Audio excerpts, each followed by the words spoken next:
You ever move somewhere thinking it's going to be your sanctuary, only to find out it's a battlefield? That's what happened when I bought a little house on Maplewood Lane, a quiet cul-de-sac in Willow Creek. Hoping for some peace after 26 years fighting fires running into burning buildings while everyone else ran out. I was done with the smoke, the sirens, the weight of it all in my bones, but what I didn't expect was a new kind of fight, one with a clipboard-wielding HOA president named Linda Voss, who turned my dream of a quiet life into a war over a tree. I'm Jack Riley, retired firefighter, bad knees, creaky shoulder from a roof collapse back in '03, and all I wanted was a place to sip coffee on my porch, maybe grow some peppers in the backyard. The house wasn't much, just a single-story brick place with a patchy lawn and a giant sycamore tree that sprawled over half the property, its branches like a hug from something ancient, steady, real. That tree sold me the second I saw it. Felt like it had been standing there longer than the neighborhood, longer than me, like it was promising I could finally put down roots. Willow Creek seemed perfect at first. Tidy lawns, kids on bikes, neighbors who nodded but didn't pry. Then I met Linda. She wasn't just the HOA president. She was the queen of Maplewood Lane, strutting around in her crisp blouses, always with that clipboard like it was a scepter. I didn't get it at first why she had me in her crosshairs. Maybe it was because I skipped her community welcome brunches. Maybe it was my work boots and faded flannel standing out in a sea of golf shirts. Or maybe it was just that I didn't bow when she started poking around my yard. 2 weeks in, I got my first citation, a fancy letter in a plastic sleeve slapped on my door, non-compliant garden structures. Apparently, my pepper trellis was an eyesore, a violation of some obscure rule in Section 12C. I laughed. After decades dodging flames, I was getting scolded for vegetables. I trimmed the trellis, not because I cared about the HOA, but because I thought, fine, let's keep the peace. Big mistake. Linda didn't want peace, she wanted control. It started small. Notes about my mailbox's chipped paint, complaints about my shed's unapproved green shade, even a fine for watering my lawn on a Tuesday instead of a Thursday. She'd walk her yappy little dog, Tinkerbell, past my house twice a day, stopping to squint, sometimes snapping photos when she thought I wasn't looking. I let it slide, seeing worse than a nosy neighbor, right? But then she set her sights on my sycamore. One morning, I'm pulling weeds, sweat dripping, when I see her standing at the edge of my yard with 2 HOA lackeys, Tom, a guy who treated the bylaws like scripture, and Ellen, who nodded at Linda's every word like her neck was on a spring. Linda points at my tree with her pen. "That sycamore's a hazard, Jack," she says, voice sharp as a tack. "It drops branches in storms, crosses the setback line by 2 feet. I stand up slow, knees creaking. "It's healthy," I say. "Had it checked before I bought the place. Arborist gave it a clean bill." She smirks, not the friendly kind. "It's a liability. We'll handle it." I look at that tree, older than her, older than this whole damn HOA, and I say, "It's not going anywhere." That's when I felt it like the air before a fire flashes over. That gut twist telling you trouble's coming. She didn't waste time. A week later, a neon yellow notice shows up on my door.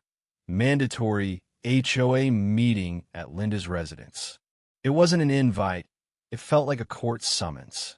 I went, not because I wanted to, but because I figured if I showed up and played reasonable, maybe she'd back off.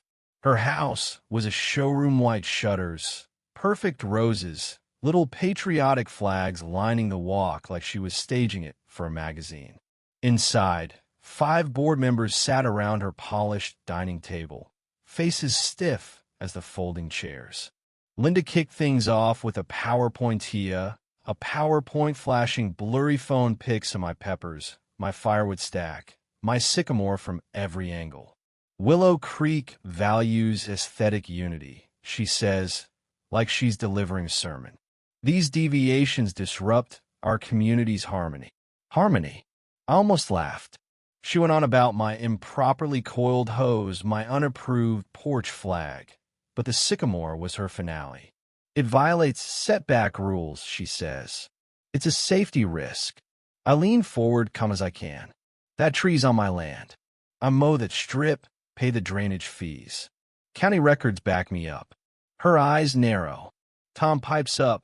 Non-compliance means fines, maybe legal action. I stand, look at them all. You want to play that game? Get a warrant. And I walked out. Fines started piling up. $200 for landscape obstruction, $150 for setback violation, all tied to the tree.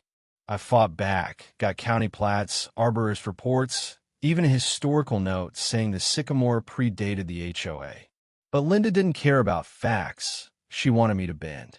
Then the contractors showed up, unmarked trucks, guys with chainsaws idling by my curb.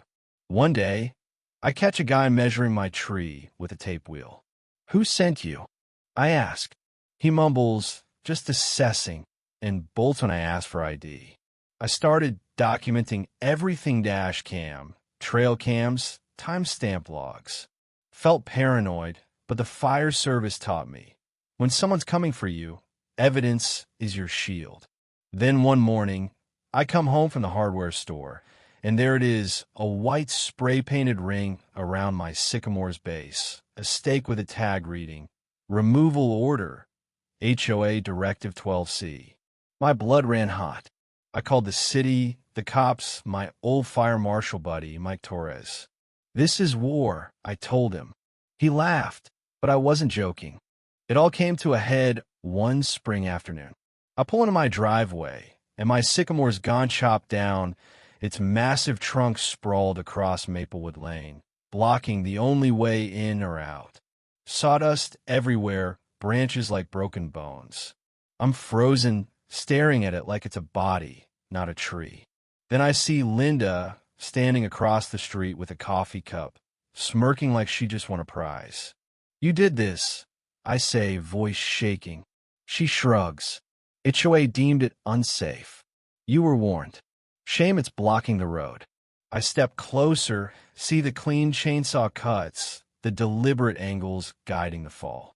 This wasn't just vandalism. It was a power play. You had no right, I say. That was my property. She sips her coffee, cool as ice. It was an HOA airspace. Plant something smaller next time. Maybe a dogwood. I'm shaking, but I don't yell. I pull out my phone, start recording every cut, every splinter. I call the cops, the arborist, Mike, my lawyer. Mike shows up, takes one look, and says she screwed herself. No fire truck can get through this. She better pray nothing burns. That tree became a barricade. No mail, no trash pickup, no ambulances. Old Mrs. Carter down the street missed her chemo because the van couldn't get through. Neighbors started grumbling, then shouting. Linda? She doubled down, sent out a newsletter calling it a temporary inconvenience and blaming the county. I filed a civil suit trespassing, property destruction, endangering public safety. Mike sent an official letter to the HOA, spelling out how Linda's stunt could make her liable if someone got hurt. I pinned that letter to the community board. Linda stopped walking Tinkerbell past my house, but she didn't move the tree. It sat there, a scar on the street, for days. Then the storm rolled in big, ugly thunderheads, the kind that make the air feel electric. I'm on my porch, watching the sky darken, when Linda struts by with her dog, all smug in her neon raincoat. Might want to move that stump before the wind kicks up, I call. She scoffs. Not my problem. I shake my head. County says it's on you.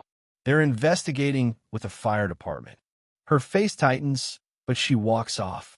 That night, the storm hits like a freight train, lightning, wind, rain so thick you can't see. Around midnight, I hear sirens. My stomach drops. I throw on a raincoat, grab a flashlight, and run out.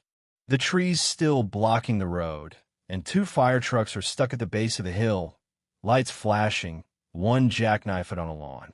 I yell to a firefighter, "Where's the fire?" He points up the street. 114 Maplewood. Big house. Flames through the roof. No way through. My heart sinks. That's Linda's place.